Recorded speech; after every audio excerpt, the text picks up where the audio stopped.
भारतीय संगीत की अमर आवाज और मेलोडी क्वीन आशा भोसले का जीवन संघर्ष, सफलता और निरंतर प्रयोगों की एक प्रेरणादायक कहानी। Riyaz Qadri, Bikaner best education solution team, Rajasthan के अनुसार इस प्रकार है। 12 अप्रैल 2026 को 92 वर्ष की आयु में उनका निधन हुआ।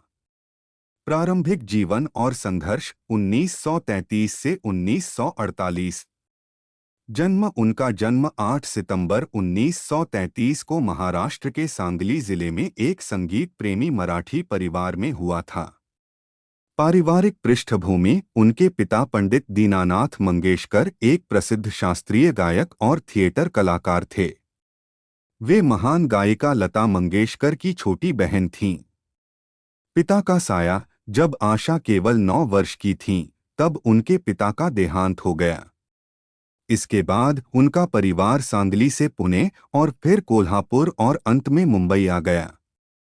डेब्यू: परिवार की आर्थिक मदद के लिए उन्होंने बहुत कम उम्र में गाना शुरू किया। उनका पहला गाना 1943 में मराठी फिल्म माझा बल में आया था। हिंदी फिल्मों में उनका पहला गाना 1948 में फिल्म चुनरा का सावन आया था। करियर का शिखर 1950 से 2000।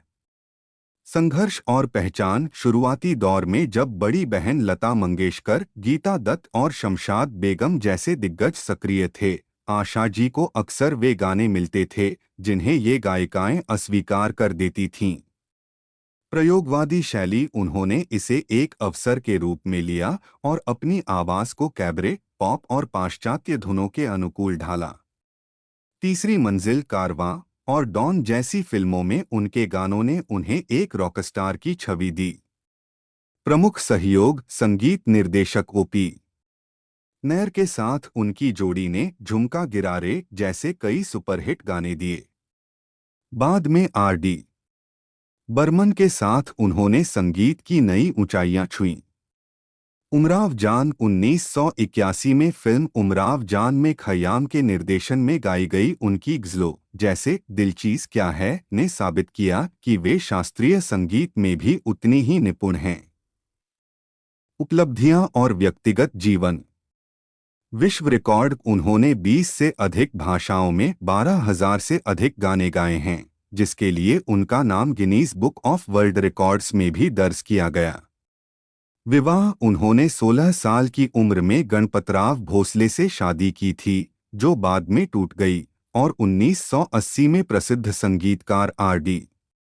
बर्मन से विवाह किया। सम्मान: उन्हें दादा साहब फाल्के पुरस्कार और पद्म विभूषण जैसे सर्वोच्च सम्मानों से नवाजा गया। अंतिम सफर: आशा भोसले ने 9 दशकों से अधिक समय तक दुनिया को अपनी आवाज से मंत्रमुग्ध किया।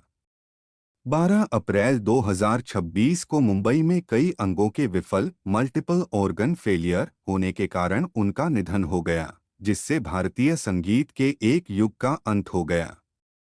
आशा भोसले और आर.डी.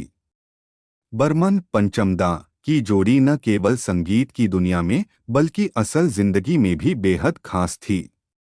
इन दोनों ने मिलकर भारतीय संगीत को एक नया मॉडर्न रंग दिया।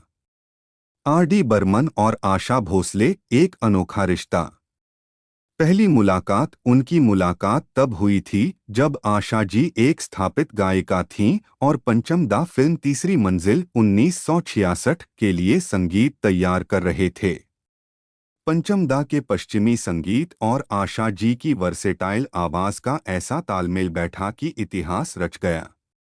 संगीत में प्रयोग: पंचम दा अक्सर आशा जी को चुनौतीपूर्ण गाने देते थे। उन्होंने गानों में हांफने की आवाज, गर्गलिंग और बोतलों से निकलने वाली आवाजों का इस्तेमाल किया, जैसे दम मारो दम। विवाह: 1980 उदास स्माइली कई सालों तक साथ काम करने के बाद दोनों ने 1980 में शादी कर ली। यह दोनों की ही दूसरी शादी थी। पंचम दा आशा जी से 6 साल छोटे थे, लेकिन संगीत के प्रति उनकी दीवानगी ने उन्हें करीब लाया। एक दूसरे के पूरक: आशा जी ने एक बार कहा था कि पंचम उन्हें वह गाने देते थे जो कोई और नहीं गा सकता था। उनके निधन 1994 के बाद भी आशा जी ने उनके संगीत को जीवित रखने के लिए कई शो किए। आशा भोसले के 10 सदाबहार गाने मस्ट लिसन। उनकी आवाज की विविधता इन गानों में साफ झलकती है। दम मारो दम, हरे रामा हरे कृष्णा, हिप्पी कल्चर और रॉक का बेहतरीन उदाहरण।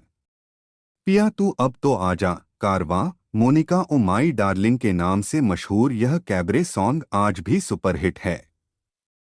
चुरा लिया है तुमने जो दिल को, यादों की बारात, रोमांस और सादगी का संगम। इन आंखों की मस्ती के, उमराव जान, शास्त्रीय गायकी और गजल का शिखर। जरा सा झूम लूं मैं, दिलवाले दुल्हनिया ले जाएंगे। 60 की उम्र में भी उन्होंने एक युवा लड़की की शरारत भरी आवाज दी। झुमका गिरा रे मेरा साया, ओपी नैयर के साथ एक बेहतरीन लोक धुन। आओ हुजूर तुमको किस्मत, इस गाने में उनकी आवाज की नजाकत बेमिसाल है। ये मेरा दिल यार का दीवाना, डॉन, आज भी डांस फ्लोर्स की पहली पसंद। 2 लफ्जों की है दिल की कहानी, द ग्रेट गैम्बलर, गोंडोला पर गाया गया एक जादुई गाना। रंगीला रे रंगीला, AR रहमान के साथ मिलकर उन्होंने 90 के दशक में भी अपनी बादशाहत कायम रखी।